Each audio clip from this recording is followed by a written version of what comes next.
Hello. Welcome back to Let's Talk HP Lovecraft. If you've not yet subscribed to our channel, please take a moment to do that now. We are just 4 stories away from concluding Phase 2 of Let's Talk HP Lovecraft. After that, we're going on another hiatus for God knows how long to do some other things. But in the meantime, we do need to look at the Disinterment. This story is written by Lovecraft with Duane W. Rimel and first published in the 1937 edition of Weird Tales.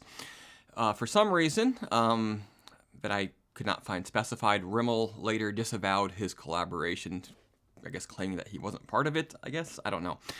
The way that these stories work is I do a brief synopsis of what happens in the story, all the plot, all the character, all the relevant action, and then I sort of conclude with all my thoughts and things about what it all means and whether it was worth my time or whether it would be worth your time.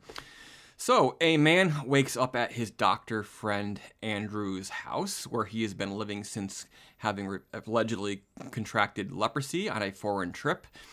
When Andrews himself goes on a trip to Haiti for a number of months, the narrator spends his time snooping about this mansion where he's held up, hiding from the world because of his leprosy, and sort of discovers that maybe his doctor friend Andrews is not quite the man he thought he was.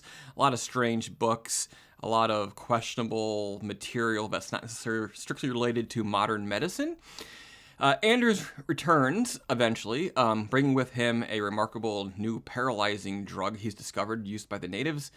And he hatches a plan to help the narrator fake his own death so that, so that he can be free of the threat of being shipped off to some leper colony because of the fear that the locals would have of him.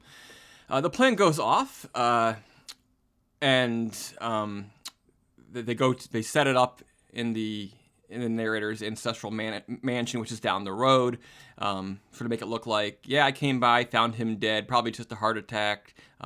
He's actually sleeping. Let's bury him. And a few days later, he wakes up. He's been dug up.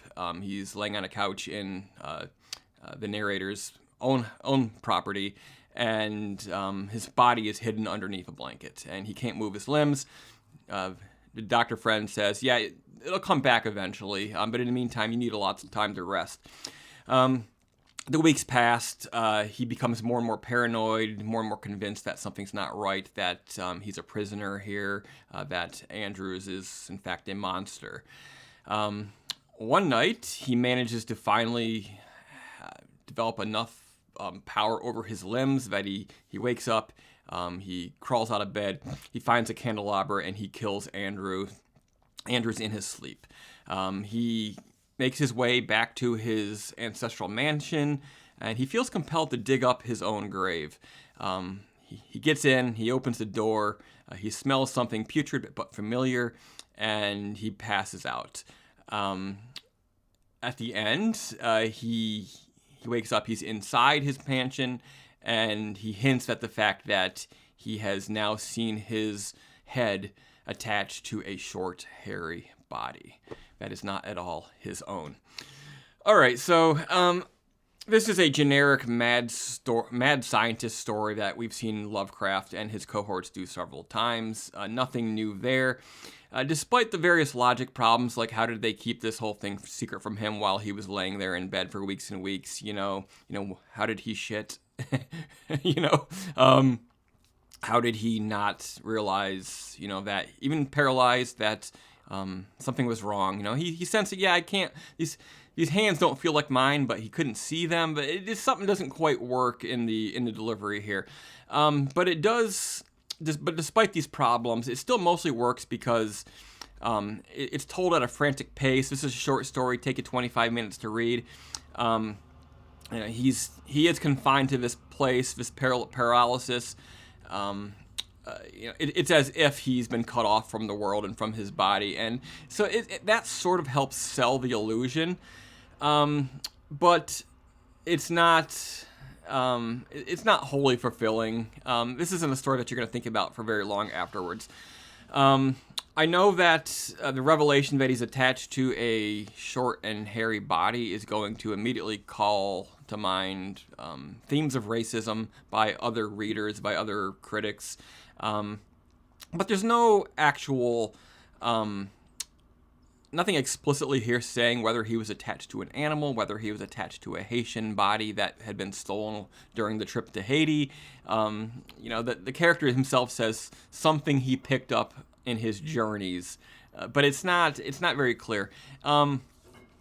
My thing is that basically there's no shock to be had from him waking up finding himself attached to another plain white body that looks just like his own.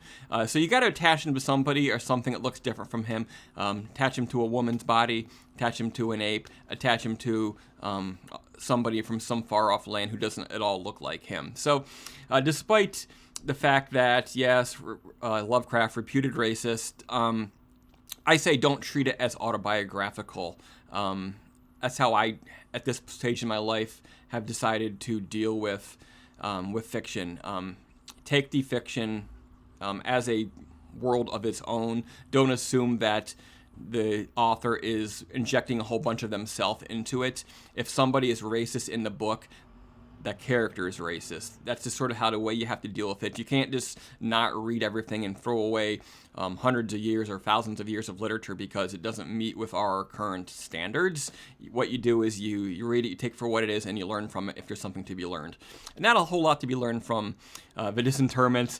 It's not very good art, but it is still a little bit fun, if predictable. And again, 25 minutes, who cares? All right. Be back in a couple of days with a review of the Diary of Alonzo Teifer. Hope that you would tune in for that. Again, after this, just 3 more stories to read in Medusa's Coil and others. And I hope that you will enjoy this, join me for the ride. Until next time, keep it creepy.